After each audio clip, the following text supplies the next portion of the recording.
En el nombre del Padre, del Hijo, del Espíritu Santo. Amén.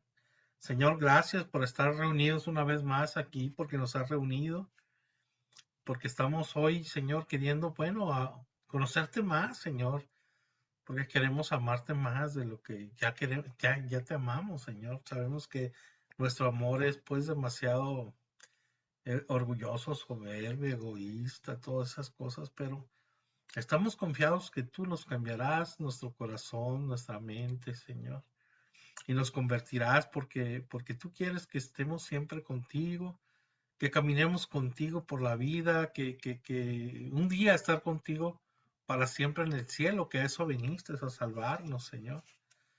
Y confiamos en ti, Señor. Nosotros, bueno, pues somos débiles, indefensos, nos llama la carne a caer cada rato, y gracias a Dios nos dejaste el sacramento de la reconciliación y pues te damos gracias, te alabamos, te bendecimos, ¿verdad? Esas gracias que queremos darte por ese amor tan grande que nos tienes, esa paciencia tan grande que nos tienes, Señor. Ese amor que no merecemos, Señor, y sin embargo diste tu vida por cada uno de nosotros para salvarnos y nosotros queremos que esa salvación se haga realidad en nuestras vidas, Señor. Queremos que nos salves, Jesús. Queremos abrirte nuestro corazón, nuestra mente este día para que vengas a nosotros y nos llenes de tu presencia, de tu gracia, de tu Santo Espíritu, Señor. De ese fuego de Pentecostés que acabamos de festejar esta fiesta. Ven, Espíritu Santo, a guiarnos, a iluminarnos, a darnos sabiduría, a abrir nuestros oídos para entender esta palabra tuya, Señor. Espíritu Santo, ven y penetra profundamente en nosotros. Transfórmanos, Espíritu Santo, con tu poder. Ven, amor del Padre y del Hijo, a hacer maravillas en cada uno de nosotros. Ven y llénanos como a los apóstoles en Pentecostés, Espíritu Santo. Necesitamos de ti, de tu presencia, de tu fortaleza. Aumenta nuestra fe, Espíritu Santo. Queremos tener mucha fe y mucha esperanza en ti, Señor. Y confiar en ti, poner nuestra vida en tus manos, pero verdaderamente, no nomás de palabra. Y que nos des ese gozo en el corazón de sentirnos amados, de sentirnos hijos de Dios, de sentirnos que siempre estás con nosotros, que nos acompañas en el caminar de todos los días de nuestra vida, que abres las puertas que se cierran delante de nosotros y nos guías con tu luz. Nos guías con tu luz, Señor, al cielo. Estamos muy agradecidos, Señor, contigo. Palabras nos faltan para decirte qué tan agradecidos estamos contigo, Señor. Días de nuestra vida nos faltarán para darte gracias de ese amor que nos tienes, Señor. Hoy queremos alabarte, bendecirte, glorificarte, proclamarte como nuestro único Dios, nuestro único Señor, nuestro único Rey y nuestro único Salvador, Señor, y nuestra única esperanza. Queremos poner la esperanza en ti, Jesús, siempre. Ten misericordia de nosotros, que somos pecadores y caemos. Está un micrófono, bueno, ya lo apagó. Gracias, Señor, bendito seas. Te alabamos, te bendecimos, te glorificamos, Señor. Ven este día a darnos oídos de discípulos, la inteligencia que necesitamos para entender tu palabra, para comprenderla y la fuerza que necesitamos para ponerla en práctica todos los días de nuestra vida y proclamar con nuestra vida que Jesús es el Señor para la gloria de Dios Padre. Todo esto, Padre, te lo pedimos en el nombre de tu Hijo Jesucristo, orando en el poder del Espíritu Santo por la intercesión de María Santísima, siempre Virgen. Amén. En el nombre del Padre, del Hijo, del Espíritu Santo. Amén. Pues bienvenidos, queridos hermanos y hermanas. Vamos a ver hoy el capítulo 9 del Evangelio de San Marcos, que viene siendo de este Evangelio la clase número 11. Y vamos a comenzar porque vamos muy atrasados por los problemas técnicos de y vamos a ver el Marcos 9, el capítulo 9, versículo 1. Vamos a comenzar con este versículo. Les decía también, yo les aseguro que entre los aquí presentes hay algunos que no gustarán la muerte hasta que vean venir con poder el reino de Dios. Palabra de Dios. Pues aquí vemos, yo les aseguro, ¿no? O sea, en el original viene amén, amén. Cuando Jesús empleaba esta expresión, era para dar un fuerte énfasis en sus palabras, dar una enseñanza de mucha importancia, ¿verdad? No gustarán la muerte, ¿no? Hasta que vean con el poder del reino de Dios. Algunos estudiosos bíblicos piensan que se refiere a su resurrección, a que algunos de los ahí presentes lo vieron resucitado, ¿no? Dice la palabra de Dios que como 500 hermanos lo vieron. Otros consideran que es también un anuncio de los milagros que harán en el nombre de Jesús sus discípulos cuando se dispersaron para predicar el Evangelio después de Pentecostés. Así que ya recibimos Pentecostés, ahora estamos listos para ir a predicar el Evangelio con el poder del Señor. Bueno, pero formándonos también para poder hacerlo, ¿verdad? Pasamos a Marcos 9 del 2 al 13. Dice así. 6 días después toma Jesús consigo a Pedro, Santiago y Juan y los lleva a ellos solos aparte a un monte alto.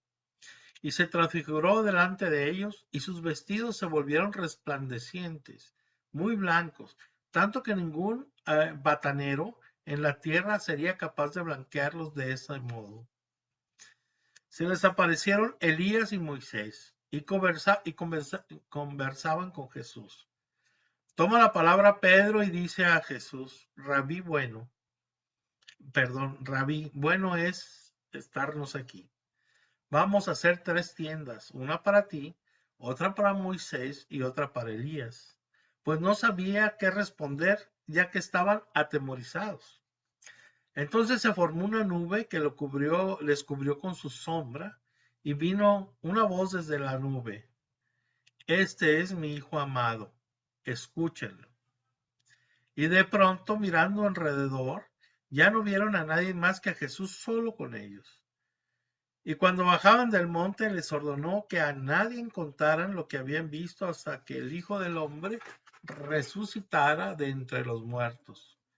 Ellos observaron esta recomendación, discutiendo entre sí qué era eso de resucitar de entre los muertos.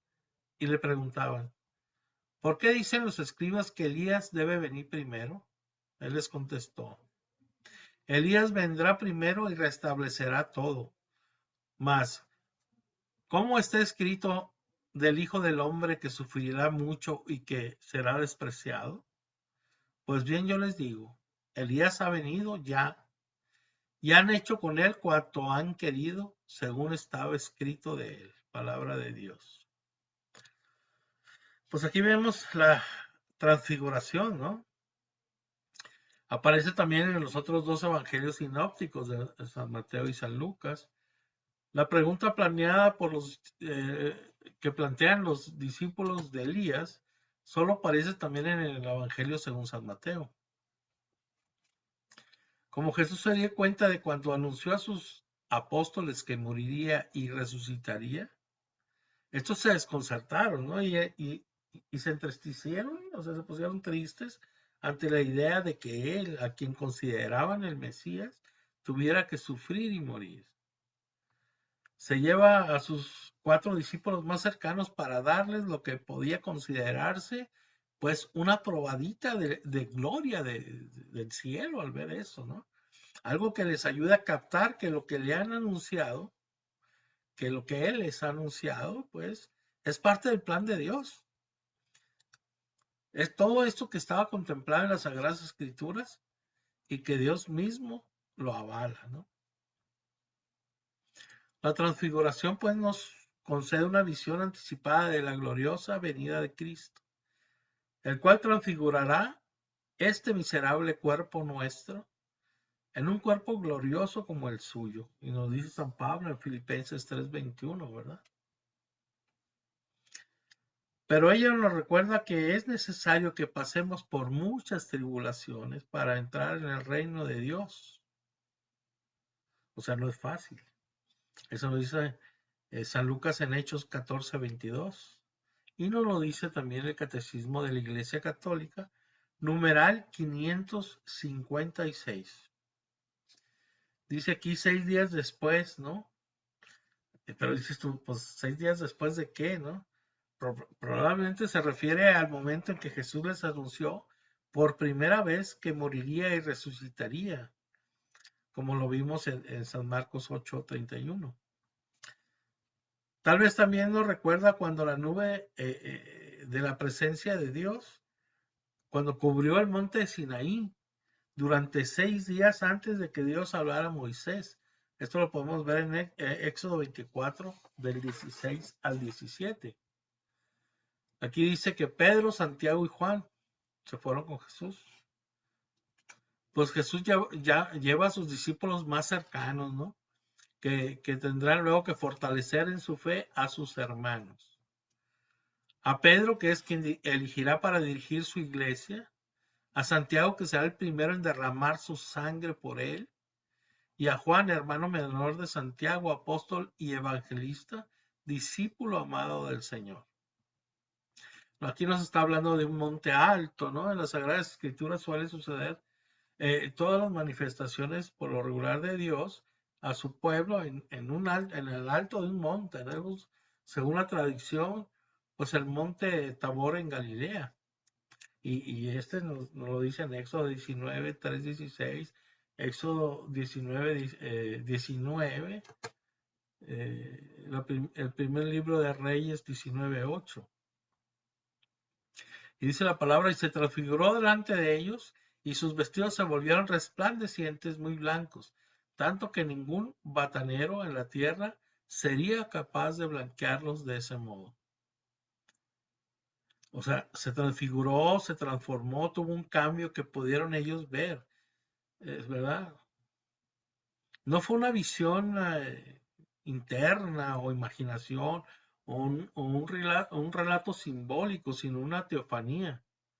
Es decir, una auténtica manifestación divina de la que Pedro daría testimonio en una de sus cartas, y lo podemos ver en la segunda carta de Pedro, capítulo 1, del 16 al 18.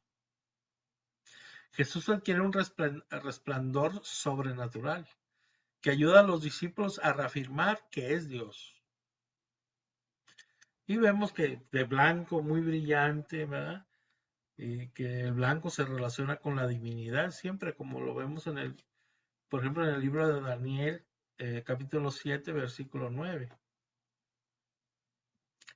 También usaban blanco los que eran bautizados, algo que se ha seguido usando hasta nuestros días. Y asimismo el blanco es el color de los mártires, de los salvados, como nos dice San Juan en Apocalipsis 7, del 9 al 17. Aquí dice batanero. Es el encargado del batán, una máquina generalmente hidráulica compuesta de gruesos mazos de madera movidos por un eje para golpear y desengrasar telas. O sea, que se usaban para que quedaran bien limpias las telas, ¿no? Pues aquí los discípulos han comprendido que Jesús es el Mesías y que su camino conduce a la cruz, pero no llegan a comprender que la cruz esconde la gloria. A este propósito tiene pues necesidad de una experiencia, aunque sea breve y provisional, tiene necesidad de que se pues quite un poco el velo, ¿no? Que no nos deja ver esa divinidad de Jesús. Por eso es el significado de la transfiguración. Es una verificación, ¿no? De lo que decía Dios, de lo que es el Mesías, que es Dios. Dios les concede por un instante contemplar la gloria del Hijo, anticipando ya la Pascua, ¿no? Nos dice aquí en 9:4, se les aparecieron Elías y Moisés y conversaban con Jesús. Pues ustedes saben que Elías era considerado uno de los más grandes profetas de Israel. Vivió en el siglo 9 antes de Cristo.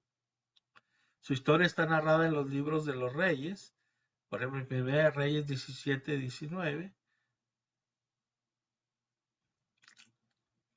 Segunda de Reyes, en el libro Segundo de Reyes, del 1 al 2, ahí también se encuentra. Se decía que al final de su vida había sido arrebatado al cielo en un carro de fuego, ¿verdad? Nos dice la Segunda de Reyes 2:11, y que un día volvería. Y eso, que un día volvería, lo decía el libro de Malaquías 3:23. Y Moisés, pues, fue un hombre elegido por Dios para liberar a su pueblo de la esclavitud en Egipto y conducirlo por el desierto durante 40 años hacia la tierra prometida, como lo vemos en Éxodo 3, del 7 al 10. Recibió de Dios las tablas de la ley con los 10 mandamientos. Esto de los 10 mandamientos lo podemos ver en Éxodo 24, 12, 18. Moisés y Elías ambos representan la ley y los profetas que alcanzan la plenitud en Jesús, ¿no? Su plenitud en Jesús. Recordemos que Jesús dijo que no vino a abolir la ley, sino a darle plenitud, nos dice Mateo 5:17. Y Él es la palabra de Dios encarnada. Después de Jesús ya no hubo necesidad de que Dios enviara profetas, como en el Antiguo Testamento, que hablaran en su nombre. Con Jesús se cerró la revelación divina, como dice San Pablo en Hebreos 1 del 1 al 4. Aquí vemos que es significativo también que Moisés y Elías tienen dos cosas más en común. Ambos tuvieron experiencias muy difíciles en las que estuvieron a punto de rendirse, pero Dios los sostuvo, ¿no? Podemos ver en Éxodo 32, del 31 al 34, primera el libro de Reyes del 19, del 2 al 8. Moisés le pidió a Dios que le dejara ver su gloria y él se le reveló en el monte. Lo vemos en Éxodo 33, 18, 20. Y Elías también se le manifestó también a él en un monte, ¿no? Si lo podemos ver en la Primera de Reyes, primer libro de Reyes 19, del 11 al 3. Ambos en el monte Horeb. Dice la palabra de Dios, toma la palabra Pedro y dice a Jesús, Rabí, bueno es estar aquí, vamos a hacer 3 tiendas, una para ti, otra para Moisés, otra para Elías. Pues no sabía qué responder ya que estaban atemorizados.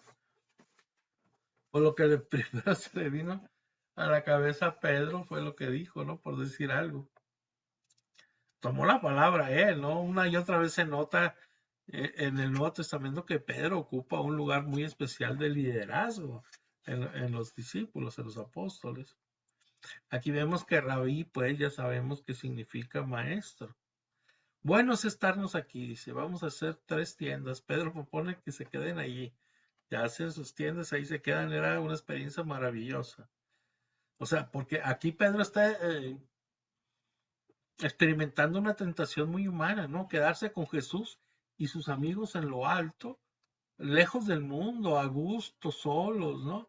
Sin que nadie les molestara ni los interrumpiera, muy padres, sintiéndose ahí.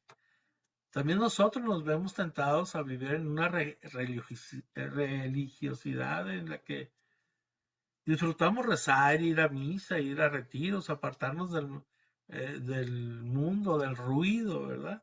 Pero debemos bajar del monte a donde está la gente inoportuna, la gente que interrumpe nuestra agenda, la gente que nos necesita, la gente necesitada, ¿verdad?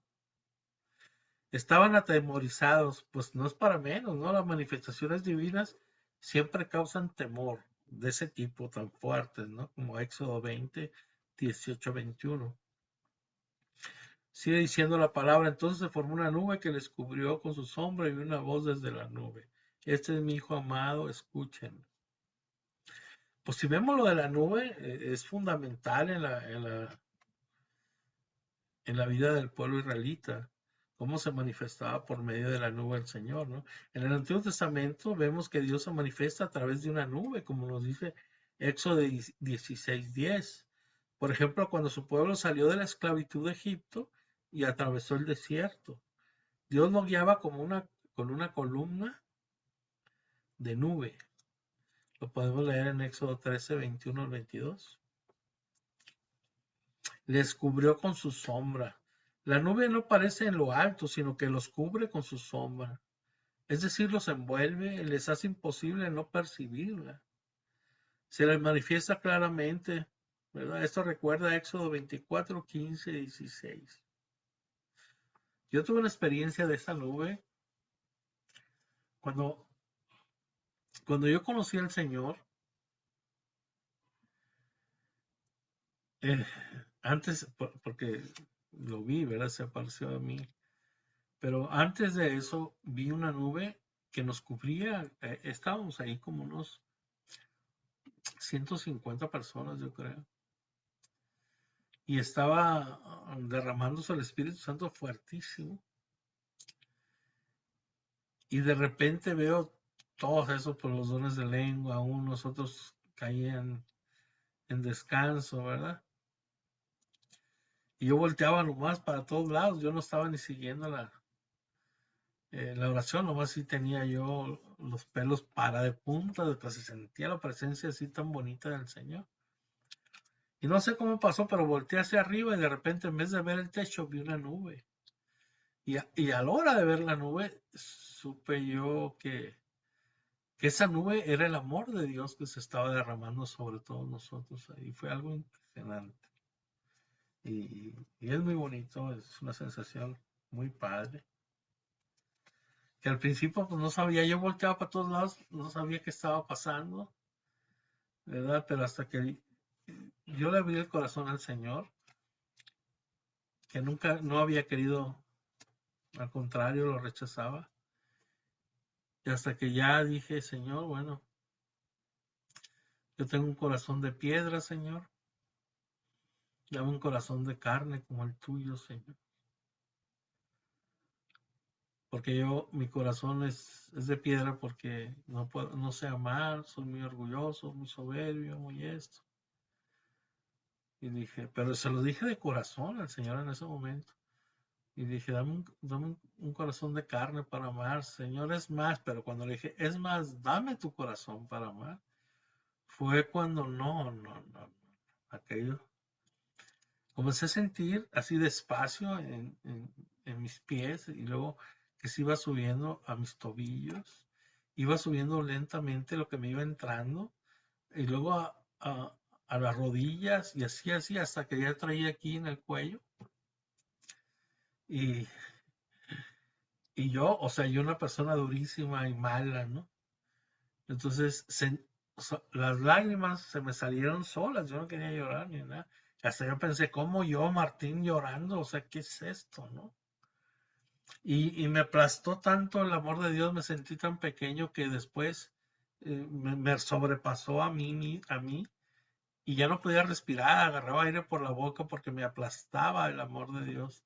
Fue una experiencia tan bonita esa, que a lo mejor no se las he contado con muchos detalles, sí les he contado algunas cosas. Es una emoción muy fuerte. Esa emoción muy fuerte pasó hace más de 30 años a mí y me emociono igual. Me emociono igual de acordarme de esa vivencia con el Señor.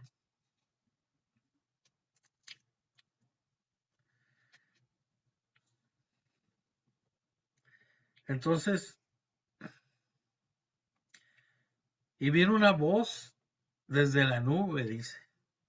A los discípulos se les concede escuchar un mensaje de Dios Padre. Y esto nos recuerda a Éxodo 19, 9. Dice, este es mi Hijo amado. Por si la sola transfiguración fuera poco, ya, si esto fuera poco, Dios Padre reafirma que Jesús es Dios y es su Hijo. A diferencia de Pedro, que estaba considerado al mismo nivel de Jesús, perdón, el mismo nivel a Jesús, a Moisés y Elías, puesto que proponía hacer 3 tiendas, ¿no? Eso decía él, eh, a lo mejor iguales, para los tres, la voz de Dios deja bien claro que no son iguales, que Jesús es el Hijo muy amado de Dios. Escúchenlo, dice el Padre, ¿no? Esa es la petición fundamental, ¿no? Ante un Dios que nos habla, que no cabe otra actitud que la de escucharlo, ¿no? Esto recuerda lo que prometió Dios en Deuteronomio 15, perdón, 18:15, que dice: la voz de Dios revela a Jesús como su Hijo amado, mayor que Elías y que Moisés, y diferente del Mesías esperado por los judíos, el que ellos creía que iba a ser su Salvador, pero de los romanos, ¿no? La petición de escuchar a Jesús va sobre todo para Pedro, que no había querido escuchar a Jesús, sino más bien que Jesús lo escuchara a él, que intentaba hacerlo cambiar de opinión, Pedro, a Jesús, y que ahora también ha hablado sin saber lo que decía. Cuando hablamos sin escuchar primero a Dios, se dicen disparates como los de Pedro, ¿verdad? El llamado a escuchar incluye también escuchar cuando no nos gusta lo que escuchamos. Atención con esto. Como no les gustó a los discípulos que Jesús les anunciara sufrimientos, pero no hay de otra. No podemos cerrar los oídos y pretender que no oímos, ¿no? ¿Cuántas veces nos hacemos los desentendidos? Que sabemos que estamos haciendo mal una cosa y la seguimos haciendo, y luego por ahí alguien nos dice: hey, estás mal, y nos enojamos, ¿no? No nos gusta. Dice Marcos 9:8, y de pronto mirando alrededor ya no vieron a nadie más que a Jesús con ellos. Pues la visión duró unos instantes, lo suficiente pues para que los discípulos no lo olvidaran jamás. Y cuando bajaban del monte les ordenó a que nadie les contara lo que habían visto hasta que el Hijo del Hombre resucitara entre los muertos, ¿no? Como la transfiguración es una demostración de su divinidad, Jesús no quiere que los discípulos le den a conocer a la gente, ¿no? Sino hasta cuando Él resucite, cuando la comunidad ya pueda comprender lo que pasó. Y dice aquí la palabra de Dios: ellos observaron esta recomendación, discutiendo entre sí qué era eso de resucitar de entre los muertos, ¿no? O sea, una vez más vemos que los discípulos no tenían ni idea de qué era la resurrección, ¿no? Y le preguntaban ¿por qué dicen los escribas que Elías debe venir primero? O sea, están viendo una cosa, pero le cambian eh, la pregunta, se salen del tema. Bueno, pues los escribas ya sabemos que son expertos en Sagradas Escrituras, conocían que anunciaba que un día regresaría Elías, ¿no? Él les contestó: Elías vendrá primero y restablecerá todo. Jesús reafirmó lo anunciado en la Sagrada Escritura: mas como está escrito del Hijo del Hombre que sufrirá mucho y que será despreciado. Jesús los invitó a reflexionar en lo que implica lo que les acaba de anunciar, los sufrimientos que le esperaban a él. Dice la palabra: pues bien, yo les digo, Elías ha venido y han hecho con él cuanto han querido, según está escrito de él. Se refiere a lo que sucedió a Juan el Bautista. En Marcos 6, 17, 29 lo podemos ver. En Mateo 17, del 11 al 13. En espíritu, San Juan era Elías, mas no en persona. Jesús reafirma a los discípulos que la muerte violenta que sufrió Juan Bautista no lo descalificó como representante de Elías. Más bien, así debía de ser, que el precursor del Hijo del Hombre sufriera lo que el Hijo del Hombre sufriría. Jesús quiere que sus discípulos comprendan que llegará a la gloria a través del sufrimiento. No hay otro camino. Mateos 9, ahora nos vamos al texto, Mateos 9 del 14 al 29. Al llegar junto a los discípulos vio mucha gente que le rodeaba y unos escribas que discutían con ellos. Toda la gente al verle quedó sorprendida y corrieron a saludarle. Él les preguntó, ¿de qué discuten con ellos? Uno de entre la gente le respondió, Maestro, te he traído a mi hijo que tiene un espíritu mudo, y donde quiera que se apodera de él, le derriba, le hace echar espumarajos, rechinar los dientes y le deja rígido. He dicho a tus discípulos que lo expulsaran, pero no han podido. Él le responde, oh generación incrédula, ¿hasta cuándo estaré con ustedes? ¿Hasta cuándo habré de soportarlos? Tráiganmelo. Y se lo trajeron. Apenas el espíritu vio a Jesús, violentamente al muchacho y cayendo en tierra se revolcaba echando espumarajos. Entonces él preguntó a su padre, ¿cuánto tiempo hace que le viene sucediendo esto? Le dijo, desde niño. Muchas veces le ha arrojado al fuego y al agua para acabar con él, pero si algo puedes, ayúdanos, compadécete de nosotros. Jesús le dijo, ¿qué es eso de que si puedes? De si puedes. Todo es posible para quien cree. Al instante gritó el padre del muchacho, creo, ayuda a mi poca fe. Viendo Jesús que se agolpaba la gente, increpó al espíritu inmundo diciéndole, espíritu sordo y mudo, yo lo mando, sal de él y no entres más en él. Y el espíritu salió dando gritos y agitándole con violencia. El muchacho quedó como muerto, hasta el punto que muchos decían que había muerto. Pero Jesús, tomándole de la mano, le levantó y él se puso en pie. Cuando Jesús entró en casa, le preguntaban en privado a sus discípulos, ¿por qué nosotros no pudimos expulsarle? Les dijo, esta clase con nada puede ser arrojada sino con la oración. Palabra de Dios. Pues este es el texto que vemos del endemoniado epiléptico, ¿no? Este pasaje también aparece en los otros dos evangelios sinópticos de San Mateo y San Lucas. Así como la afirmación del Padre durante el bautismo de Jesús fue seguida de una confrontación con el mal, ¿se acuerdan, no? La tentación en el desierto. Ahora la afirmación del Padre durante la transfiguración es seguida con una confrontación con el mal en este exorcismo. El último que aparece en el Evangelio de San Marcos y que revela la meta de Jesús al liberar a la humanidad del mal, la resurrección. Dice aquí la palabra de Dios, al llegar donde los discípulos vio a mucha gente que les rodeaba y a unos escribas que discutían con ellos.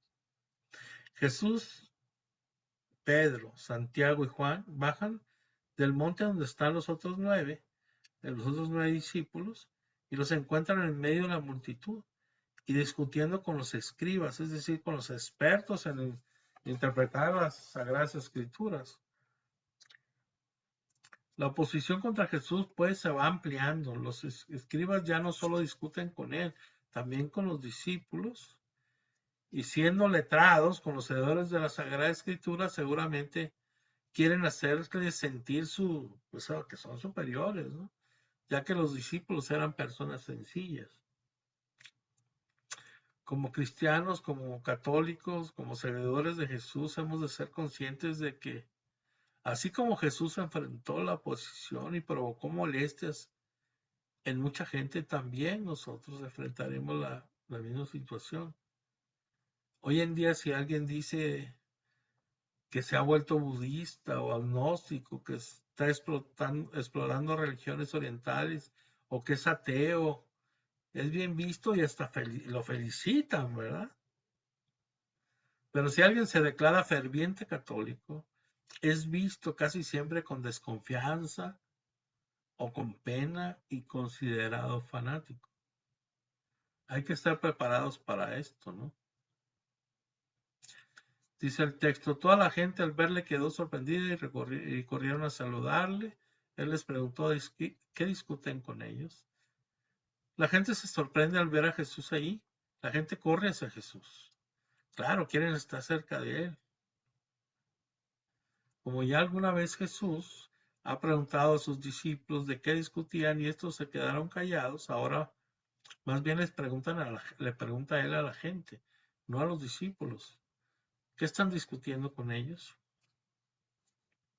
Por eso uno de la gente, dice la palabra de Dios, le respondió: Maestro, te he traído a mi hijo que tiene un espíritu mudo.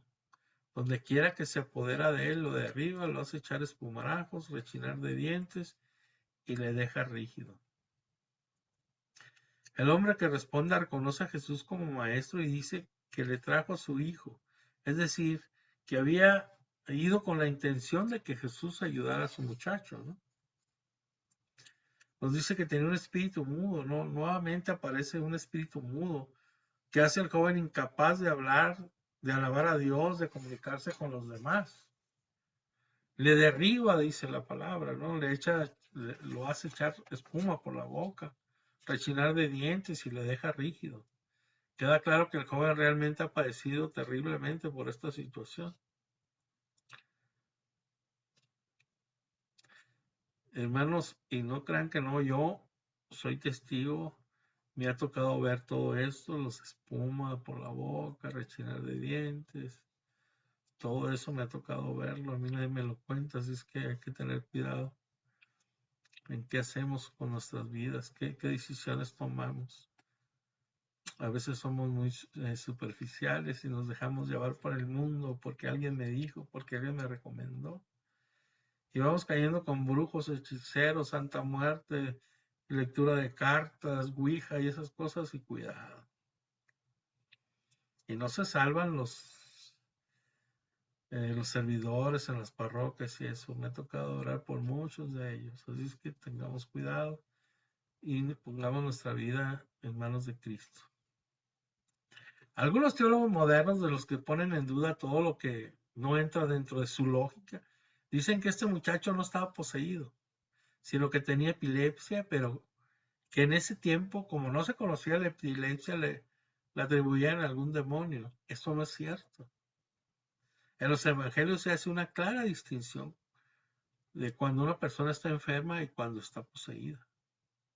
Además, hay que tomar en cuenta que Jesús, siendo Dios, se daba perfectamente cuenta de lo que sucedía a este muchacho. Y si hubiera sabido que solamente estaba enfermo, le hubiera dicho y no hubiera fingido un exorcismo innecesario. Pero el joven estaba realmente poseído. Dice la palabra: he dicho a tus discípulos que lo expulsaran, pero no han podido. Al no encontrar a Jesús, este hombre recurrió a los discípulos, que no lograron exorcizar al joven. Los evangelios, fíjense aquí, fueron escritos por testigos de los acontecimientos que, bajo la guía del Espíritu Santo, escribieron las cosas tal y como sucedieron, aunque a veces tuvieran que contar algo como aquí, que no hacía quedar muy bien a sus discípulos. En este caso se pone en evidencia una incapacidad de los discípulos. Intentaron realizar un exorcismo y no lo lograron. Dice el texto: él les responde: oh generación incrédula, ¿hasta cuándo estaré con ustedes? ¿Hasta cuándo habré de soportarlos? Tráiganmelo.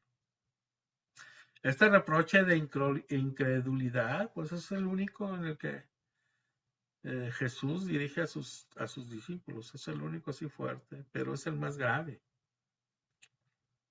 Generación incrédula, dice nuevamente, como en Marcos 8:38. Jesús usa esta frase que aparece en la Biblia para referirse a la gente sin fe, a la gente de corazón duro, como nos dice el libro de Números 14:11. Los discípulos no tienen una fe suficiente como para expulsar ese demonio, ¿no? La gente sigue ávida de prodigios. Los escribas siguen empeñados en ponerlo a prueba, Jesús. ¿Hasta cuándo estaré con ustedes? ¿Hasta cuándo habré de soportarlos? Tráiganme. Es muy significativo que estas dos primeras frases Jesús no dice: lárguense de aquí, váyanse lejos de mi vista, sino que pide: tráiganmelo. El Padre llevó a su muchacho a los discípulos. Ahora Jesús pide a los discípulos que se lo traigan. Es como se desarrollará el ministerio de sanación en la iglesia. Cuando más decepcionamos a Jesús, cuando más le hemos fallado y creemos de que ya no quiere vernos, más nos acerca hacia Él, hacia sí. Es una llamada a los predicadores y a todos los creyentes a no rendirse ante las contrariedades del mundo que nos rodea y de su propio corazón. Siempre está Jesús con los brazos abiertos para ayudarnos, para perdonarnos, para levantarnos. Si esperamos a la persona ideal, a los hermanos comprensivos, al trabajo a tu gusto, a la comunidad perfecta, para hacer algo, ¿no? Para realizarte, para proporcionar nuestra aportación a la vida, probablemente deberemos permanecer sin hacer nada porque no hay. Exigimos mucho a los demás que sean perfectos, pero pues nosotros tampoco somos perfectos, somos imperfectos y pecadores. Entonces, por eso la iglesia pues es un hospital de enfermos, de pecadores, ¿no? Cuando no tenemos ganas de rezar nos sentimos desconfiados y secos. No tenemos nada que decir al Señor, tenemos tantas otras cosas que pensar. Entonces es el momento, fíjense, ideal para orar. Cuando no tenemos ganas hay que hacerlo. Aprovechemos pues las circunstancias desaforables. Miren, yo cuando pasaba así, porque no tenía ganas de orar, yo grabé un CD con canciones que me fueran llevando a la oración. Entonces comenzaba con dar gracias, a pedir perdón al Señor, canciones de ese tipo, y así hasta alabanza y todo, ¿no? Y mira, no tenía ganas, me sentía, ay, lo ponía y comenzaba a cantar las canciones, porque una canción y lo paraba y luego ya yo le hablaba a Dios y le decía, ¿no? Y ya, con eso, toda, o sea, aunque no tuviera ganas, lo podía hacer.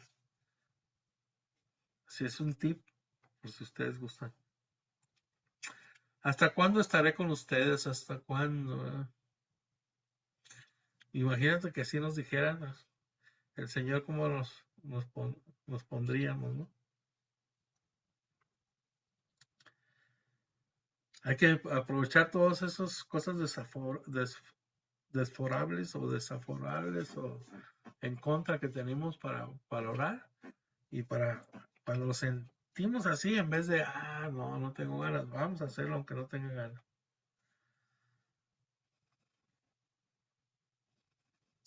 Imagínense que estamos trabajando en una parroquia y están hablando mal de nosotros, inventen cosas, ¿no? Cuando alguien nos hace la vida difícil ahí, es cuando debemos de orar más, ¿no? De trabajar más en nuestro caminar con el Señor.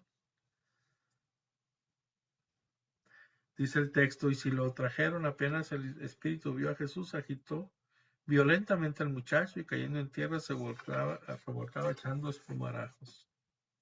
Pues el demonio sabe quién es Jesús y que tiene el poder para expulsarlo, así que reacciona con violencia. Suele suceder que cuando alguien que ha estado sumergido en el pecado se acerca a la iglesia, quiere acercarse a Dios, las cosas en su vida parecen ponerse peor y es un intento del maligno para desanimarlo, para hacerle que pierda su poca fe, ¿no? Para que eche todo a volar. Y esto es bien común, y yo he tenido muchos gentes conocidos que viven grandes momentos con el Señor se manifiesta en su vida, y cuando comienzan a batallar, ya sea en los trabajos, en esto, en lo otro, pues se les comienza a poner mal la relación familiar y eso, entonces ya mejor, yo estaba mejor antes, ahora que me acerqué al Señor estoy peor, mejor ya no vengo. Y ese es un error tan grande, eso lo hace el Señor, ¿verdad? Por eso no hay que ceder a esas tentaciones, no hay que perseverar. Y la fuerza para perseverar nos viene de Dios. Por eso no hay que soltarnos de su mano nunca y estar diciéndole, Señor, ayúdame, ayúdame, ayúdame. No me sueltes de tu mano porque me pierdo, Señor, ten misericordia de mí que soy pecador. Dice el texto, entonces él preguntó a su padre, ¿cuánto tiempo hace que viene sucediendo esto? Le dijo desde niño, y muchas veces le ha arrojado al fuego y al agua para acabar con él. O sea, esto que responde el padre a la pregunta de Jesús, deja ver, esta situación lleva ya pues muchos años. Queda de manifiesto que el muchacho no tuvo la culpa de lo que sucedió, puesto que comenzó desde su infancia. Y dice, pero si algo puedes, ayúdanos, compádecete de nosotros. O sea, si él supiera que está hablando con el Todopoderoso, con el mismo Dios que es Jesús, solamente le pediría que lo ayudara y se compadeciera de él, ¿no? Y de su hijo. Nunca se le ocurriría decirle si algo puedes. Pero no lo sabe. Solo sabe que está ante un maestro cuyos discípulos fracasaron. El fracaso de los discípulos que no pudieron, entonces pues le hace dudar también del maestro. El mal testimonio de los cristianos puede desanimar a alguien a acercarse a Cristo. Alguien quiere acercarse y ve que nosotros nos portamos mal, pues ya no se va a acercar. Y nosotros al contrario estamos para llevarles esa luz de Cristo a los demás. Dice el texto, Jesús le dijo que, ¿qué es eso? De que si puedes, todo es posible para quien cree. Es interesante aquí, pues, que Jesús no le responde, todo es posible para mí, sino todo es posible para quien cree. Le voltea las cosas, lo hace asumir pues, su parte de responsabilidad, ¿no? De la fe. Jesús aquí no permite que el hombre le eche la culpa a él. Aquí el fracaso se ha debido a una falta de fe de los apóstoles, ¿no? De los discípulos y del papá del muchacho. Al instante gritó el padre del muchacho, creo, ayuda a mi poca fe.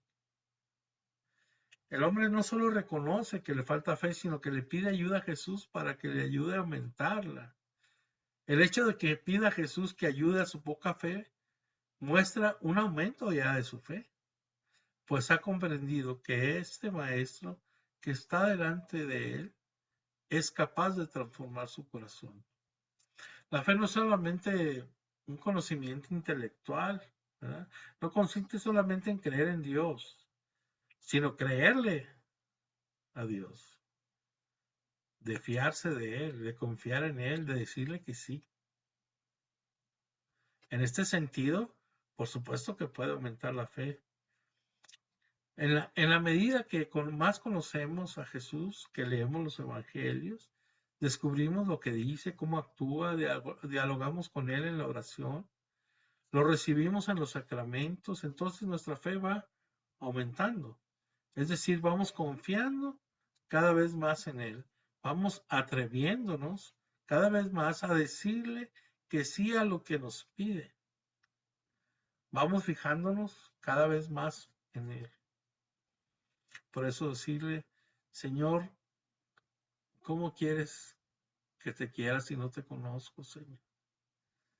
Quiero conocerte, te abro mi corazón, mi mente a ti para que vengas y me llenes al 100% de ti, de tu gracia. Quiero conocerte, quiero enamorarme de ti, Señor. Nadie puede enamorarse de alguien que no conoce, Señor. Y yo quiero conocerte para enamorarme de ti. Dice la palabra, increpó al espíritu inmundo, pues queda claro que el joven estaba poseído, que Jesús realizó un exorcismo. Espíritu sordo y mudo, sus palabras revelan que la razón por que el espíritu es mudo es por su sordera. Y no entres más en él, le dice el Señor. Cuando el Padre dio a entender que el espíritu se apoderaba de su hijo con frecuencia, Jesús se asegura que el demonio no vuelva a poseer más a ese muchacho. Dice el texto, y el espíritu salió dando gritos y agitándose con violencia. La ruptura con el mal siempre provoca resistencia, gritos, hay que hacerse violencia, ¿no? El espíritu inmundo no deja ir fácilmente a su presa, se resiste. ¿no? Se violenta. Es importante que mantengamos siempre la conciencia de que cuando luchamos por desterrar el mal de nuestra vida, por ejemplo, un rencor, un vicio, un mal hábito, enfrentamos resistencia, no aparece la tentación de rendirnos, de que ya no podemos más, que caemos y caemos y Dios no me ayuda y no, tenemos que seguir. Se pone todo muy difícil, ¿no? Lograr superar aquello parece imposible solamente con Él. Hemos de tener bien claro que no importa qué tan mal se vean las cosas, qué tanto parezca que el mal está triunfando, al final el poder de Dios triunfa por encima de todo. No hay que temer ni perder la fe. Dice aquí el texto, el muchacho quedó como muerto hasta el punto de que muchos decían que había muerto, pero Jesús, tomándolo de la mano, le levantó y él se puso de pie. A los ojos de todos, a los ojos del mundo, el muchacho parece muerto, ¿no? Quien se libera del pecado, deja atrás el vicio, un mal hábito, etcétera, es visto por el mundo como muerto en vida. No sabe divertirse, o es un aguafiestas, es un rígido que ha roto con su vida anterior. Sobre todo los amigos que se iba uno a la borrachera a tomar y esto. Bailes malos, o sea, no es que estoy diciendo que los bailes sean todos malos, pero pues en lo que andaba yo y luego que esos me invitaran a mí ya no quería ir, imagínense, imagínense, y todo eso hay que pasar y como lo, por ejemplo aquí tenemos a Raúl, también lo pasó Raúl y todas esas cosas. Entonces, pues es lo que tenemos que pasar por el Señor, a lo mejor nos dicen santurrones o nos dicen algunas cosas, cucarachas de iglesia. Okay. Dice la palabra de Dios, Jesús tomándolo de la mano, lo levantó. Marcos emplea aquí el mismo verbo que usa para referirse a la resurrección. Dice el texto, cuando Jesús entró en la casa, le preguntaban en privado a sus discípulos, ¿por qué nosotros no pudimos expulsarle? Los discípulos, tal vez un poco avergonzados, esperaban a estar solos con Jesús para preguntarle por qué no pudieron por realizar el exorcismo. No entienden qué pasó, qué hicieron mal, porque ellos, ¿no? Porque ellos, que han recibido de Jesús el poder realizar exorcismos, como nos dice Marcos 6, 7 al 13, y ahora no lo lograron. Les dijo esta clase, con nada puede ser arrojada sino con la oración. Jesús no les reprocha, les da una enseñanza, les hace ver que les faltó encomendarse a Dios. Toda misión en la iglesia, todo apostolado debe estar cimentado en Dios, ponerlo todo eternamente en sus manos, ser conscientes de que todo depende de Él, jamás creer que por nosotros mismos podemos lograr algo. En algunas traducciones dice con la oración y el ayuno, pero los comentarios bíblicos de los padres de la iglesia no se menciona esto, así que es posible que se trate de que lo añadieron posterior. La oración y el ayuno son una poderosa combinación, pues es la oración, porque con la oración ponemos todo este asunto, todo este problema en manos de Dios, y el ayuno nos ayuda de dos maneras. En primer lugar, nos permite despejar la mente de preocupaciones momentáneas, como la comida, y dedicarla eternamente a la oración. En segundo lugar, prueba que lo que pedimos realmente nos importa, que estamos dispuestos a sacrificarnos por ello, a realizar un sacrificio que podamos ofrecer a Dios para mostrarle la intensidad de nuestra oración y a qué grado nos importa aquello que lo estamos orando, ¿no? En Hechos de los Apóstoles se menciona que cuando los apóstoles tenían que tomar una decisión importante, ayunaban y hacían oración. Lo podemos ver en Hechos de los Apóstoles 13, de 2 al 3 y 14 del versículo 23. Es lo que yo les digo. No nomás es estar rezando, orando por las personas. por la mamá, por eso, por el hijo, por el otro. No, no, no. O sea, ¿qué vamos a ofrecerle al Señor? Tenemos que ofrecer un ayuno, sobre todo 24 horas a pan y agua. Nuestros dolores, si estamos enfermos, le podemos ofrecer las dolencias por las que pasamos, ¿verdad? Pues se dice el Señor, te ofrezco mis dolores, Señor Jesús, únelos a tus dolores en la cruz, en tus dolores en la pasión, te los ofrezco por fulano, por mangano, por mi tío, por mi mamá, por mi hijo, por esto. O por las almas del purgatorio, o te los ofrezco por la salvación de las almas, ¿verdad? Entonces ya nos unimos a Cristo a la salvación, que es su misión salvarnos, ¿no? Y unimos nuestro deseo al mismo deseo de Jesús, que es el mismo deseo del Padre. Y es cuando le damos fuerza a la oración. No nomás estar orando, sino qué hacemos aparte, qué le entregamos. ¿Cuál es la acción que tomamos después de la oración, verdad? O en la oración. Pasamos al texto de Marcos 9, del 30 al 37. Y dice así. Y saliendo de allí iban caminando por Galilea. Él no quería que se supiera porque iba enseñando a sus discípulos. Les decía, el Hijo del Hombre será entregado en manos de los hombres. Le matarán y a los 3 días de haber muerto resucitará. Pero ellos no entendían lo que les decía y temían preguntarle. Llegaron a Cafarnaúm y una vez en casa le preguntaban, ¿de qué discutían por el camino? Ellos callaron, pues en el camino habían discutido entre sí quién era el mayor. Entonces se sentó, llamó a los 12 y les dijo, si uno quiere ser el primero, sea el último de todos y el servidor de todos. Y tomando un niño le puso en medio de ellos, le estrechó entre sus brazos y les dijo, el que reciba a un niño como este en mi nombre, a mí me recibe. Y el que me recibe a mí, no me recibe a mí, sino a aquel que me ha enviado. Palabra de Dios. Pues también estos dos pasajes aparecen en los otros dos evangelios sinópticos de Mateo y San Lucas. Así como Jesús reveló que quien quiera seguirlo debe estar dispuesto a tomar su cruz, ahora deja ver que para ser su discípulo hay que aspirar a ser el más grande, o sea, no al más grande, sino al más pequeño de todos. Dice, saliendo ahí iban caminando por Galilea. Jesús y sus discípulos pues recorren la región de Galilea.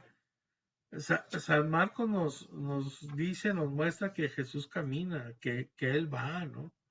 Como seguidores suyos estamos llamados a caminar también en nuestra vida espiritual, avanzar en nuestra búsqueda de la verdad, en nuestra fe, en nuestra capacidad de decir ese sí al Señor, decirle ese sí, en nuestro empeño por ir superando, ¿no? Nuestra vida, con la gracia de Dios, dejar nuestros malos hábitos, vicios, pecados, ¿no? Para ir superándonos en el caminar. Él no quería que se supiera, dice el texto, porque iban enseñando a sus discípulos. En esta ocasión Jesús no desea dirigirse a las multitudes, como ha venido siendo a la orilla del mar de Galilea, sino instruir a sus discípulos, porque el tiempo apremia y va de camino a Jerusalén. Jesús como maestro se da tiempo para todo, ¿no? Para enseñar a la gente en general y en privado a sus discípulos. Esto lo podemos comparar hoy con lo que sucede cuando vamos a misa, cuando hacemos nuestra oración personal. En misa escuchamos la palabra proclamada por la iglesia, recibimos una instrucción de que nos sirve a todos. Pero cuando tomamos tiempo para reflexionar la palabra ya en casa y dialogar con el Señor, orar, Él ilumina nuestra situación particular. Ambas pláticas son indispensables, ¿no? Ya sea en misa o en la reflexión que tenemos de la palabra. Y les decía, el Hijo del Hombre será entregado en manos de los hombres, le matarán y a los 3 días de haber muerto resucitará. Les decía, Marcos no escribió les dijo, sino les decía, un verbo que implica que era una enseñanza pues continua. Aquí nuevamente se refiere a sí mismo como esa expresión del Hijo del Hombre, que alude que es hombre y Dios, es una referencia pues de su abajamiento, ¿no? En la encarnación, que de ser Dios todopoderoso se hace hombre, se bajó, o sea, la humildad del Señor. Y también al final de los tiempos vendrá con toda su gloria y reinará eternamente, como dice el libro de Daniel 7 del 13 al 14. Dice entregado, será entregado. Esta palabra puede ser interpretada en sentido jurídico, como dice San Mateo 5:25, o en sentido teológico, como lo encontramos en el Evangelio de San Juan 10, del 17 al 18. El verbo entregar es clave para captar que la primitiva iglesia entendía la pasión de Cristo como todo un proceso en el que Jesús fue rechazado y entregado a la muerte. Judas lo entregó a los líderes judíos, que lo entregaron a Pilato, que lo entregó para ser crucificado. Jesús no fue víctima indefensa, sujeta a las fuerzas más allá de su control, sino que se entregó a sí mismo en amorosa obediencia al plan del Padre. Dice, le matarán. Jesús sabe que pues lo que le espera y no hace nada para evitarlo. Sabe que esta es la hora por la que ha venido y está dispuesto a asumirlo. Aquí se muestra por una parte el poder divino de Jesús, que sabe lo que pasará, y por otra parte su humildad, su abajamiento, su renuncia a los privilegios de su condición divina, pues no hace nada para impedir el sufrimiento que le espera. Y a los 3 días de haber muerto resucitará. No solo Jesús les anuncia a sus discípulos que serán matados, no serán muertos, sino que resucitará. Es una nota de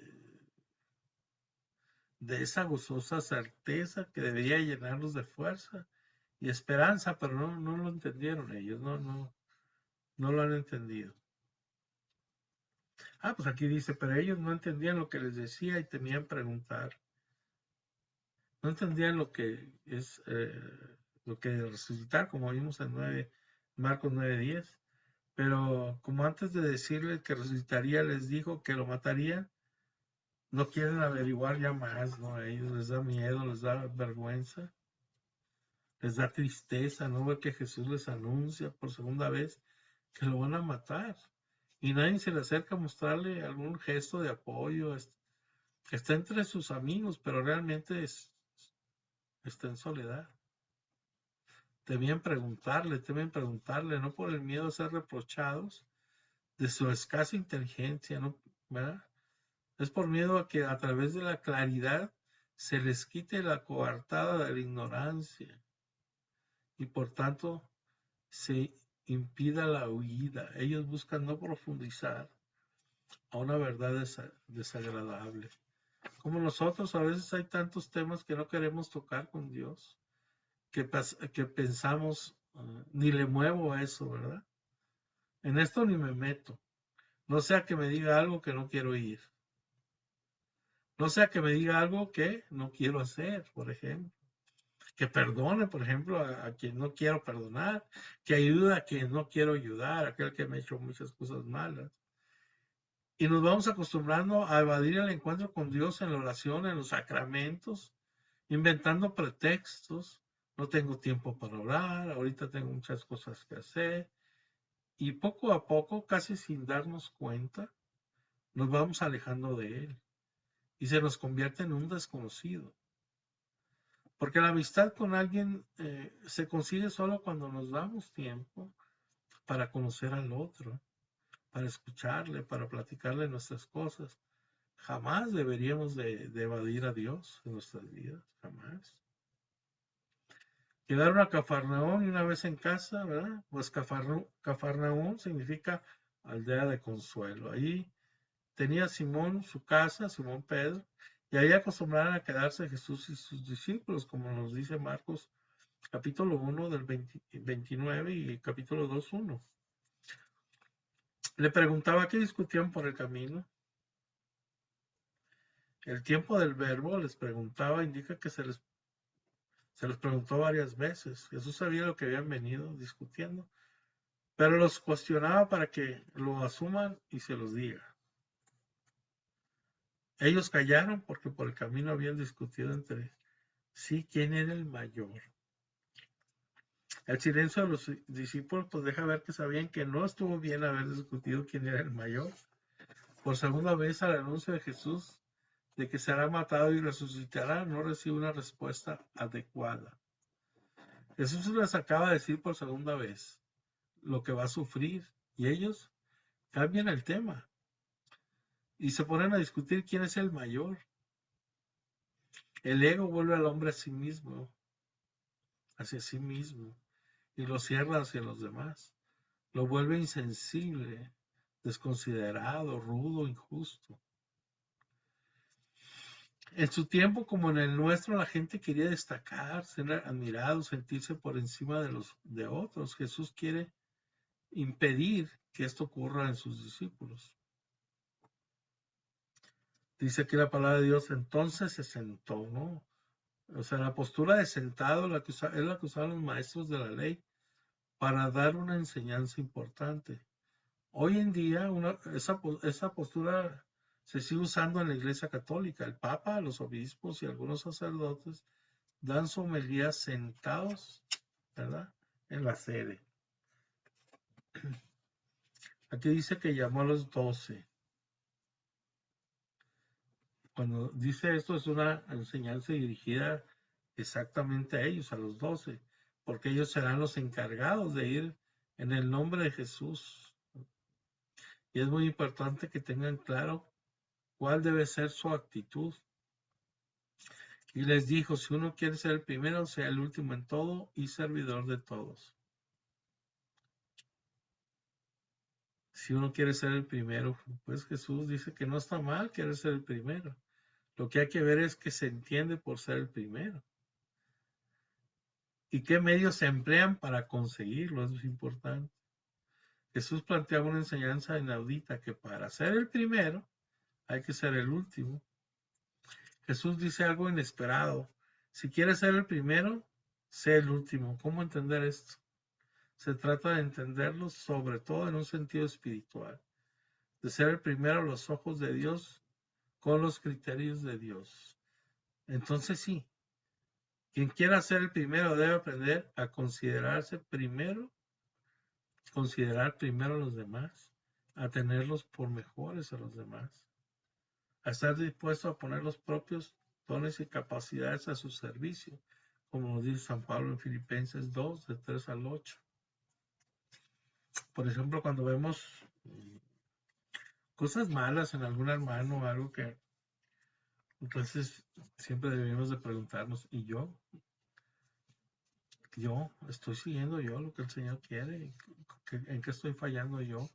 O sea, ¿cómo me porto yo ante esta situación? ¿Cómo le respondo al Señor? O sea, es muy fácil ver los defectos en el otro y no ver en nosotros, ¿no? Entonces, el ver a nosotros nos mantendría estar un poco calladitos, sabiendo que nosotros estamos a lo mejor muchas veces peor que esas gentes.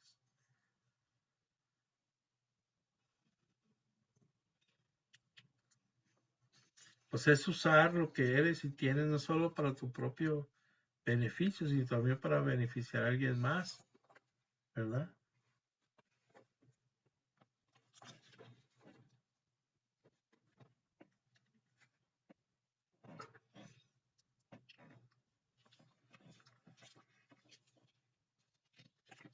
Estoy viendo, maestro.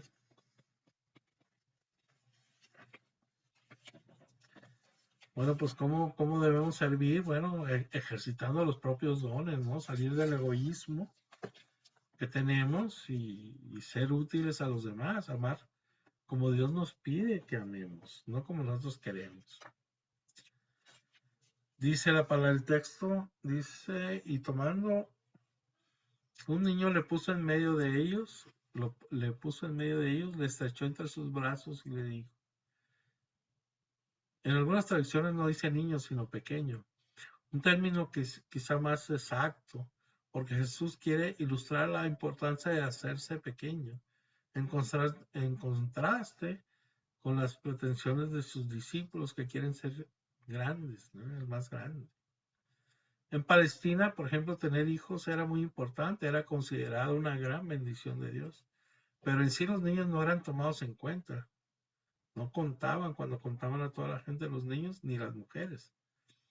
Jesús hace algo inesperado al abrazar a un niño y ponerlo de ejemplo. Nos dice, el que reciba a un niño como este en mi nombre, a mí me recibe, y el que me reciba a mí, no me recibe a mí, sino el que me ha enviado. Jesús está haciendo una sorprendente declaración. Nuestra manera de tratar a los más pequeños, a los don nadie, a esos que nadie quiere el mundo, es la medida de nuestro trato hacia el propio Dios. Qué importante. Nos vamos a Marcos 9, 38 al 41 y dice así. Juan le dijo, maestro, hemos visto a uno que expulsaba demonios en tu nombre y no viene con nosotros. Y tratamos de impedírselo, porque no venía con nosotros. Pero Jesús dijo, no se lo impidan, porque no hay nadie que obre un milagro invocando mi nombre y luego sea capaz de hablar mal de mí. Pues el que no está contra nosotros, está con nosotros. Todo aquel que les dé de beber un vaso de agua en el leche, por el hecho de que son de Cristo, les aseguro que no perderá su recompensa. Palabra de Dios.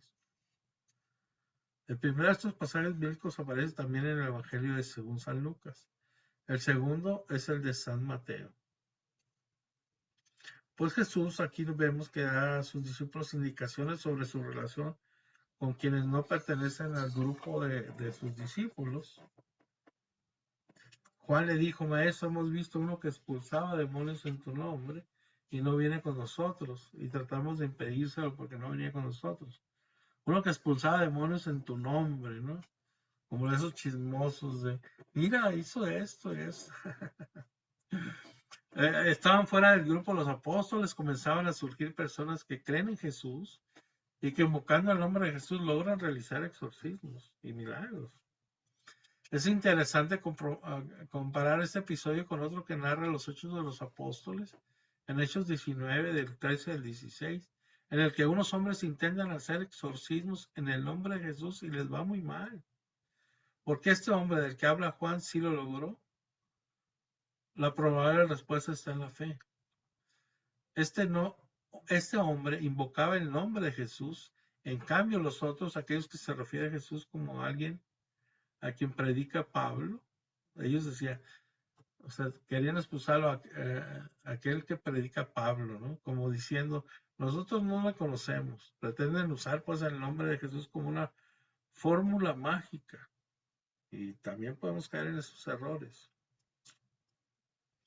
Y no viene con nosotros, le dicen, no es interesante notar que Juan no dice, no vienen contigo, sino no vienen con nosotros, lo cual da una idea que estaban tomando atribuciones que no le correspondían, dando a entender a que quienes no estaban con ellos de alguna manera sujetos a la autoridad, no solo de Jesús, sino de ellos, no eran dignos. Dicen ellos, y tratamos de impedírselo.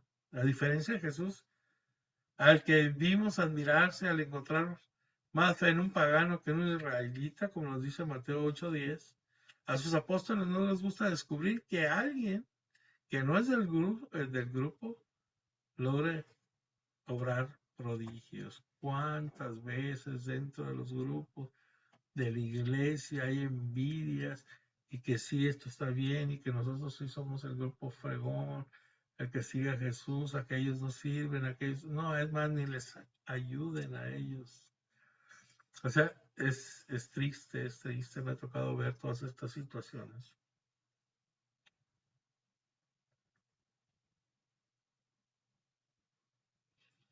Entonces, nos cuesta que alguien fuera de nuestro círculo pueda hacer lo que hacemos nosotros, quizá incluso mejor que nosotros.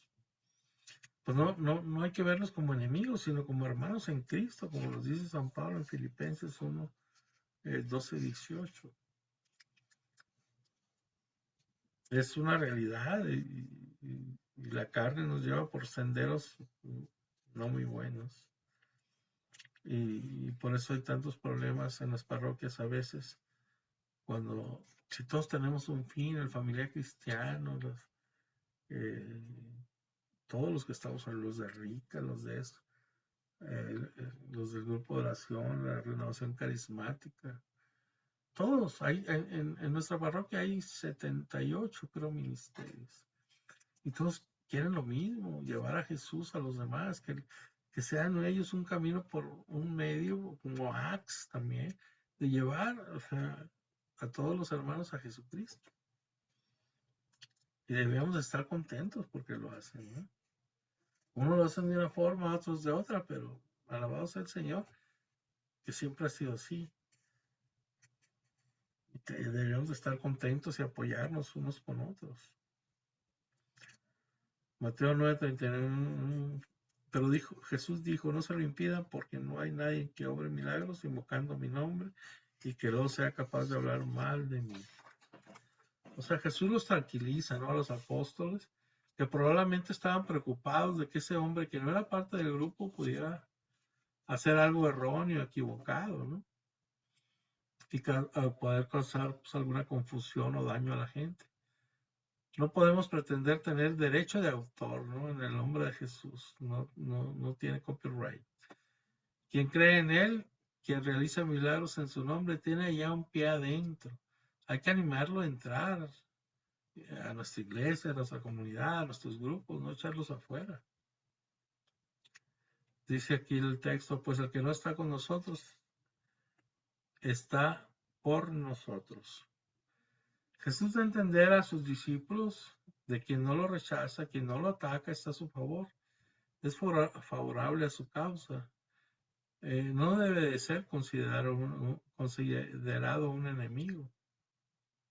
Si alguien cree sinceramente en Cristo y desea seguirlo, no debe fomentar la rivalidad hacia otros que también creen en Él.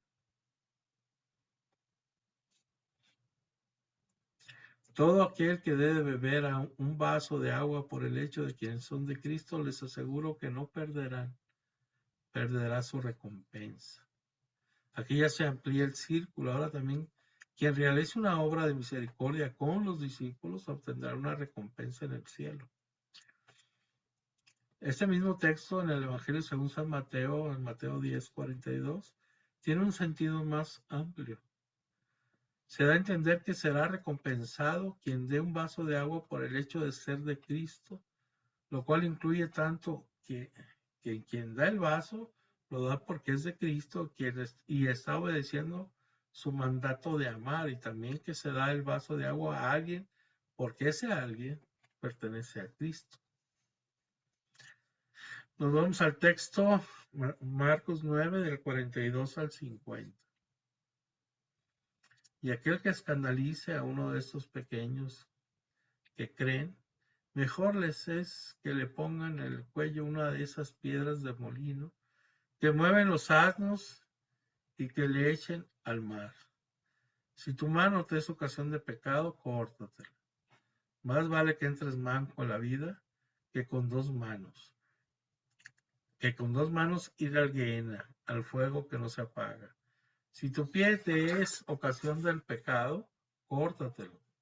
Más vale que entres cojo en la vida que con dos pies seas arrojado al Gehenna. Y si tu ojo te es ocasión de pecado, sácatelo.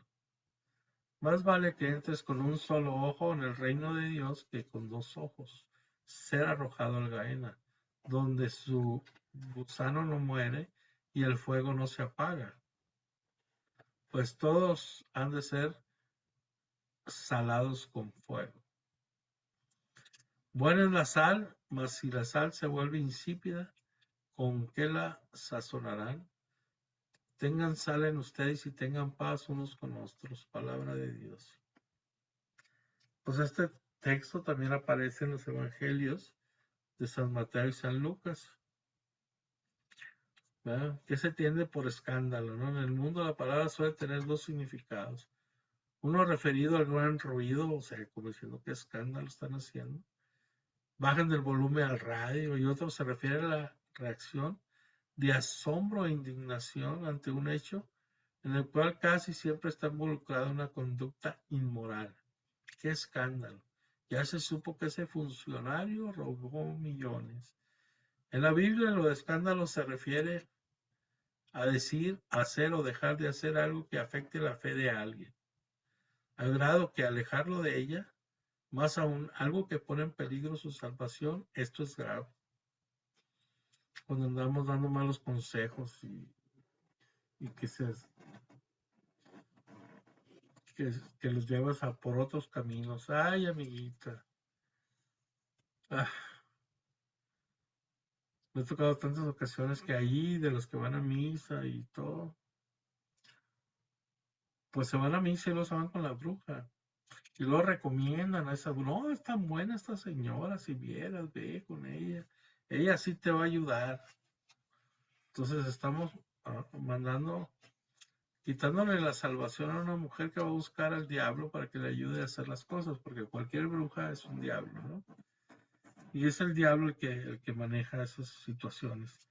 Entonces, estamos, en vez de estar orando a Dios y pedir su misericordia y su ayuda, pues vamos a pedir al diablo con una bruja, con alguna cosa de esas, ¿no? O adivinaciones o lo que sea. Entonces, eso es grave, eso es grave. Él también que le diga que abortes a alguien, uy, es malísimo, ¿verdad? Estamos excomulgados la sentencia por hacer algo de eso. O llevarlo, dice la iglesia, llevar a alguien que va a abortar al abortorio, al lugar, también estás excomulgado. Darle dinero, prestarle para que lo haga también. Y aconsejarle también. O sea, todo eso. No nomás el que lo hace, el aborto. Pues, el que escandalice, dice un pequeño. Bueno, la palabra escándalo significa pues tropiezo, trampa, engaño, obstáculo, puesto en el camino de alguien. Por tanto, quien escandaliza quiere hacer caer al otro, desviarlo de su fe, hacerle difícil el camino de su adhesión a Cristo. Nos dice el Catecismo de la Iglesia Católica, numeral 2284, el escándalo es la actitud o el comportamiento que induce a otro a hacer el mal, perdón. El que escandaliza se convierte en tentador de su prójimo, atenta contra la virtud y el derecho. Puede ocasionar a su hermano la muerte espiritual. El escándalo constituye una falta grave, ¿verdad? Si por acción o omisión arrastra deliberadamente a otro a una falta grave. Ese consejito, más con un brujo, o a la ouija, o esas cosas, entonces ya es algo grave, porque hay gente que se enchamuca a la primera de ouija o a ir con el brujo y es algo muy grave. Y el que lo llevó también tiene esa responsabilidad ante Dios. Pequeños que creen en mí, dice, no se refiere solo a niños, sino a todos los que como Jesús pide, son como niños y viven su fe con sencillez, pero a lo mejor su fe es frágil, inmadura, que pueden ser confundidos o desviados por otros. Cuando dice esas piedras de molino, las piedras de molino eran una gran piedra que tenía más o menos la forma de una campana. Era una especie de gran cáliz de piedra perforado en medio por un largo orificio. Era posible levantarla y ponerla en el cuello a alguien. Y lo dice que lo echen al mar, dice el Señor. Si una persona es arrojada al mar con una piedra de molino, se hundiría sin remedio. Jesús da un ejemplo muy fuerte para que sus oyentes les quede claro la gravedad de escandalizar. Es preferible morir, ser arrojado al mar. Para los judíos morir ahogado estaba entre las muertes más feas, no más abominables, el castigo para los enemigos de Dios. Y luego dice en Éxodo 14:28, en el libro de Nehemías 9:11, en el libro de Zacarías 9:4, en Apocalipsis 18:21. En un mundo imperfecto y en una iglesia que es santa, pero que incluye a pecadores, es de esperar que la conducta de algunos afecte a otros. Pero no es algo deseable, y quien escandalice a los demás tendrá que entregarle cuentas de ello al Señor. Dice el Catecismo de la Iglesia Católica, numeral 2285. El escándalo adquiere una gravedad particular según la autoridad de quienes lo causan o la debilidad de quienes lo padecen. El escándalo es grave cuando es causado por quienes, por naturaleza, por función, están obligados a enseñar y a educar a los otros, ¿verdad? Como sacerdotes, como diáconos, como religiosos y como los laicos instruidos que están trabajando para la iglesia. Hay muchas maneras de escandalizar, con nuestras quejas, con nuestras críticas constantes. Otros nos oyen y ven, se ven influenciados por esto, por estar criticando a la iglesia, al Papa, esto, el otro, ¿verdad? Escandalizamos con nuestra apatía, falta de compromiso. Escandalizamos cuando expresamos que nos da flojera ir a misa. Ay, qué flojera ir a misa. Y una vez ahí nos mostramos aburridos, impacientes. Escandalizamos a otros con nuestros malos ejemplos. Y tal vez ni cuenta nos damos, pues por eso tenemos malos ejemplos y ni siquiera nos damos cuenta de eso. Hemos de tener mucho cuidado con lo que decimos, lo que criticamos, los mensajitos que reenviamos, ¿no? Te mandan un mensaje, tú lo reenvías y no sabes ni qué estás diciendo. Hoy en día vivimos una situación difícil, pero en los medios, se fijan en los medios de comunicación, ¿no? Y en las redes sociales se han estado dando a conocer noticias escandalosas sobre miembros de la iglesia. No todas son verdades, hay unas verdades y otras falsas.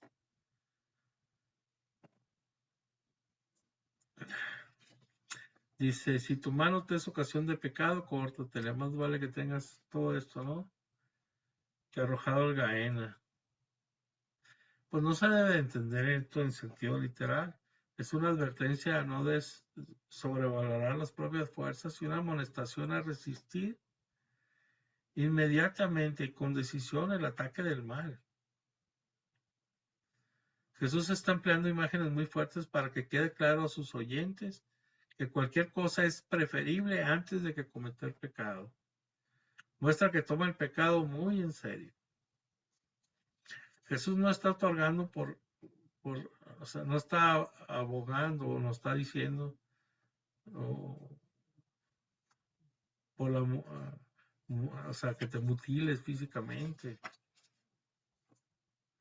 sino por una acción despiadada en contra de nuestras tendencias pecaminosas, tentaciones y ataduras, aun a las que parecen ser una parte inseparable de nosotros mismos. Aquí quiere que reflexionemos en que nada de lo que tenemos en este mundo se compara con lo que nos espera. Así que no hay que aferrarse a algo aquí en la tierra, así sea lo más preciado que tengamos. Si ello nos puedes hacer perder la vida eterna, tenemos que tener cuidado.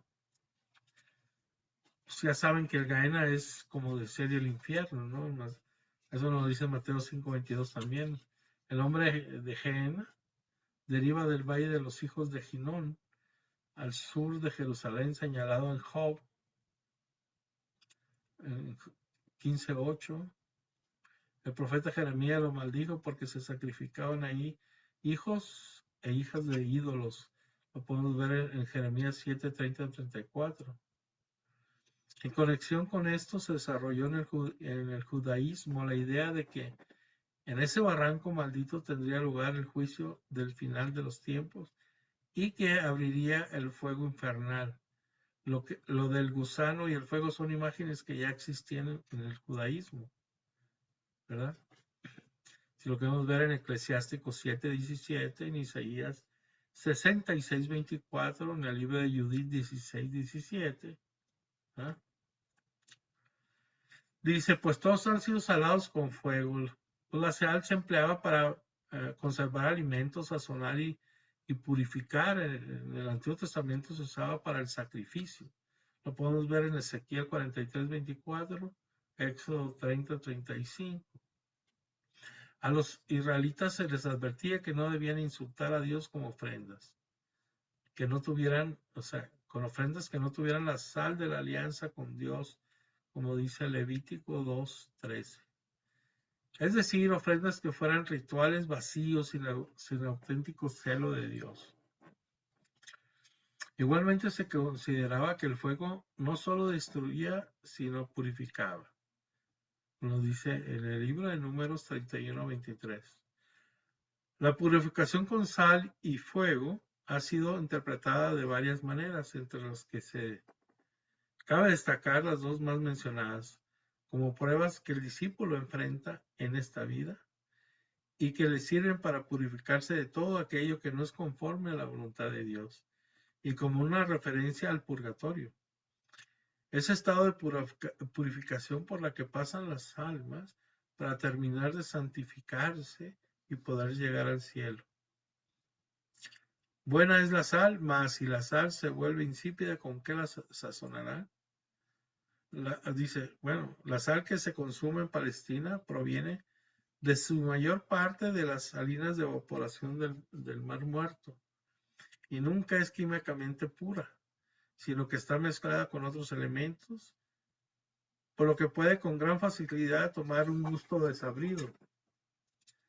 Al discípulo que ha perdido el espíritu que le debe ser propio, su celo religioso, su disponibilidad para al servicio, pues ha perdido su valor. La sal ya no tiene. Tengan, dice, sal ustedes y tengan paz unos con otros. Tener sal significa darle sabor a la vida con la sal de la fe, que le da a todo un nuevo sentido que nos permite tener paz. Eso lo vemos con San Pablo en Colosenses 4:6. Pues la sal de la fe da un sabor nuevo a todo, permite verlo todo con un gusto nuevo, enfrentar cualquier problema con serenidad, sabiendo que si Dios lo permite es por algo lo que estamos viviendo, y Él nos ayudará a superarlo.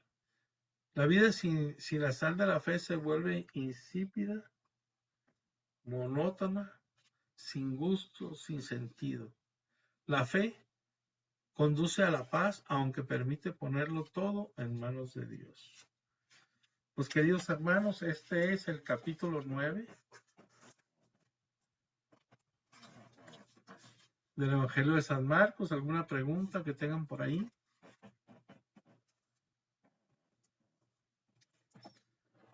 Un poco corriendo porque por la hora y lo que se nos hizo tarde en la conexión, ¿verdad?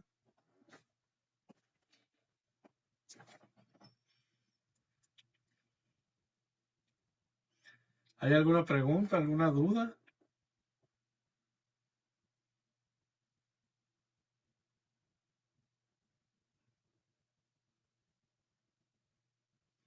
¿O fui muy rápido?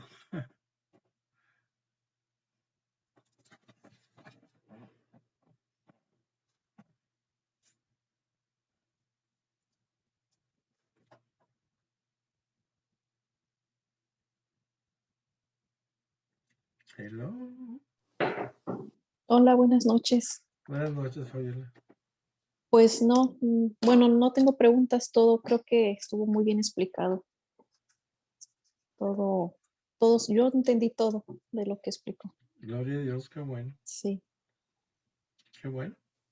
¿Te están gustando las clases? Espero que sí. Sí, claro que sí. Sí me están gustando. Aprendiendo mucho, ¿verdad? De que uno no sabe nada. Como le dije la otra vez, uno tiene la Biblia, la agarra, pero no puede leer uno un versículo o algo, pero pues al igual no le entendía o no sabía ni qué. Sí. Bueno, pues para eso estamos, ¿verdad? Y para eso pues es para principiantes este curso sobre el Evangelio de San Marcos y ya tenemos el Evangelio de San Mateo, San Lucas y San Juan. Este es el último que vamos a tener aquí por Zoom. ¿Alguien más?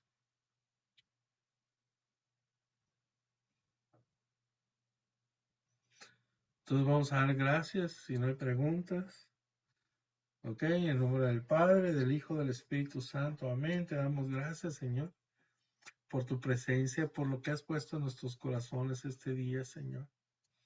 Porque siempre tú actúas en nosotros. O sea, nunca nos vamos sin nada de ti, Señor. Nos llenas de tu amor, de tu luz, de tu misericordia, Señor. Eres tan bueno, Jesús, con nosotros. Eres tan bueno. Que derramas tus gracias sobre nosotros, Señor, y que nos tienes mucha paciencia, porque ya ves que somos tercos, Señor. Te damos gracias, Señor, y que tu luz penetre en nosotros, Señor, y nos vengas a dar la inteligencia y la sabiduría que necesitamos para comprender tu palabra y la fuerza para llevar a la práctica cada día en nuestra vida. Que podamos dar testimonio que tú eres nuestro Dios, Jesús, para gloria de Dios Padre. Que el Espíritu Santo nos guíe, Señor, en medio de esta oscuridad del mundo y que podamos ser luz en medio de la oscuridad y llevar esa luz a los necesitados, Señor. Ilumina nuestros corazones, nuestra vida. Llénanos de tu gracia y de la fuerza, Señor, para caminar día a día contigo. Tómanos de la mano y no nos sueltes nunca, Señor. Llévanos de la mano siempre, porque nos perdemos, Jesús, porque nos perdemos. Gracias, Señor, por lo bueno eres. Hoy queremos alabarte, bendecirte, glorificarte. Bendito seas, alabado seas por siempre, Señor. Todo honor y gloria por siempre, Señor, porque solo tú eres santo, solo tu Señor, solo tu Altísimo Jesucristo. Bendito seas, porque solo tú eres, Señor, el principio y el fin de todo, el alfa y el omega, Señor. Porque solo tú eres el Rey de reyes, Señor de señores. Bendito seas por siempre. Aleluya, Señor. Gloria, gloria, gloria a ti, Señor. Santo, santo eres, Señor. Bendito seas por siempre, Señor. Bendito seas. Te alabamos, te bendecimos y te glorificamos. Y te damos gracias, Señor, por tu amor. Ponemos, Señor, nuestros corazones en tus manos. Abrimos nuestro corazón para que tú entres en nosotros, Jesús, y te quedes con nosotros para siempre. Señor, te entregamos esta semana que viene, Señor. Llévanos de tu mano siempre, no nos dejes.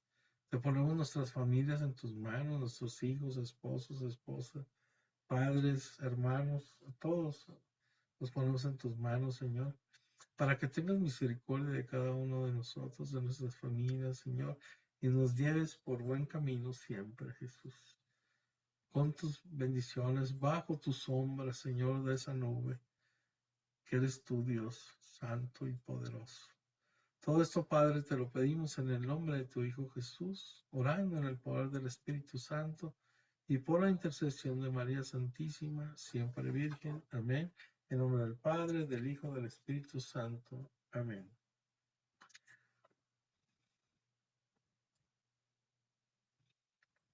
¿Alguna otra cosa?